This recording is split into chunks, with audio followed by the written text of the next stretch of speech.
காரைக்காலில் புதுவை மாநில வேளாண்மை துறை சார்பில் மலர் கண்காட்சி பிரம்மாண்டமான முறையில் அமைக்கப்பட்டுள்ளது. காரைக்கால் விளையாட்டு மைதானத்தில் அமைக்கப்பட்டுள்ள இந்த மலர் கண்காட்சியினை புதுவை மாநில முதலமைச்சர் ரங்கசாமி தொடங்கி வைத்தார். இதில் 30,000 சதுர பரப்பில் 320 வகையான 50,000க்கும் மேற்பட்ட பூச்செடிகள், 250க்கும் அதிகமான வகையிலான பழச்செடிகள், கன்றுகள் காட்சிப்படுத்தப்பட்டுள்ளன. குட்டி கொடைக்கானல் போன்ற இடங்களில் நடைபெறும் மலர் கண்காட்சி அளவிற்கு மிக பிரம்மாண்டமாக இந்த மலர் கண்காட்சி அமைந்துள்ளது. இதில் முழுமையாக திராட்சை பழங்களை கொண்டு உருவாக்கப்பட்ட குதிரை வண்டியும், பாகற்காய் கொண்டு உருவாக்கப்பட்ட டைனோசரும் மிகவும் பிரமிப்பூட்டும் வகையில் அமைந்துள்ளது.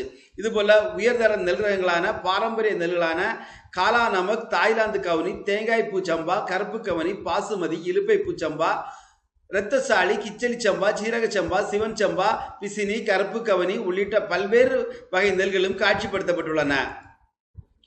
பல வகைகள் செடிகள், கொடிகள் என ஒருபுறம் காட்சிப்படுத்தப்பட்டாலும் பல வகை காளான்களும் அவைகள் வளர்க்கும் முறைகளும் அங்கு எடுத்து காட்டப்பட்டுள்ளன. மலை காய்கறிகள், புதிய ரக காய்கறி கனிப்புகள், போன்சாய் மரங்கள், பல வகை உள் அரங்கில் வைக்கும் கேட்டஸ்கள், டிராகன் ஃப்ரூட், கொடுக்கள்ளி, திருக்கள்ளி, பாம்புக்கள்ளி என பல வகை கள்ளி செடிகள் என அரங்கம் பார்க்க ரசிக்கும் வகையில் காணப்படுகிறது. ஆயி மண்டபம் என்பது புதுவை மாநில அரசின் சின்னமாக திகழ்கிற மண்டபமாக உள்ளது.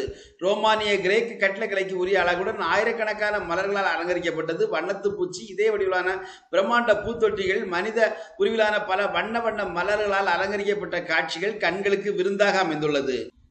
சினிமா ஷூட்டிங் செட்டை மிஞ்சும் அளவிற்கு மலர்களால் உருவாக்கப்பட்ட இந்த கண்காட்சியினை பார்வையிட்டவர்கள் செல்பி எடுத்து மகிழ்ந்து செல்கிறார்கள். இந்த மலர் கண்காட்சியில் நாகை, மயிலாடுதுறை, திருவாரூர், தஞ்சை என அண்டை மாவட்டங்கள் மற்றும் பல்வேறு இடங்களிலிருந்து வந்துள்ள சுற்றுலா பயணிகள் ஆயிரக்கணக்கானவர்கள் வந்து பார்வையிட்டு மகிழ்ந்து செல்கிறார்கள். குடும்பத்தோடு வருபவர்கள் மலர் கண்காட்சியால் காரைக்காலில் குதூகலம் கண்டு செல்கிறார்கள். இந்த கண்காட்சி வருகிற 19ஆம் தேதி வரையில் நடைபெறுகிறது. இந்த கண்காட்சியில் பார்வையாளராக கலந்து கொண்ட ஜெயசுதா என்பவர் இது பற்றி கூறுகையில், வணக்கம், என் பேர் ஜெயசுதா. நான் வேளாங்கண்ணிலேருந்து வர்றேன்.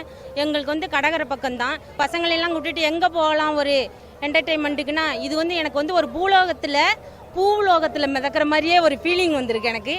இங்கெல்லாம் நிறைய பேருக்கு தெரியாமல் இருக்கும். நீங்களாம் வந்து பாருங்கள். ஒரு குட்டி ஊட்டி, குட்டி கொடைக்கானல் மாதிரியே இருக்குது. அவ்வளோ சூப்பராக இருக்குங்க. சிரம் நல்லபடியாக பீக்காக்கு, ஹார்டின் ஷேப்பு, பெயிண்டிங், வெரைட்டியாக அவ்வளோ பண்ணியிருக்காங்க. பிரமிச்சு போய் நான் தான் மிதந்துட்டு இருக்கோம். அப்படியே பூலோகத்தில் மிதக்கிற மாதிரியே இருக்கும். எல்லாரும் வந்து பாருங்க. பேர் சக்தி பிரியா. நான் காரைக்கால்லேருந்து தான் வரேன். ஊட்டி, கொடைக்கானல் அங்கெல்லாம் போய் நிறைய ஃப்ளவர் ஷோலாம் பார்த்தோம். ஆனால் அதெல்லாம் இந்த அளவு இல்லை. இது ரொம்ப சூப்பராக இருந்தது. இங்கே வந்தால் செம்ம என்ஜாய்மெண்ட்டாக இருக்கும்.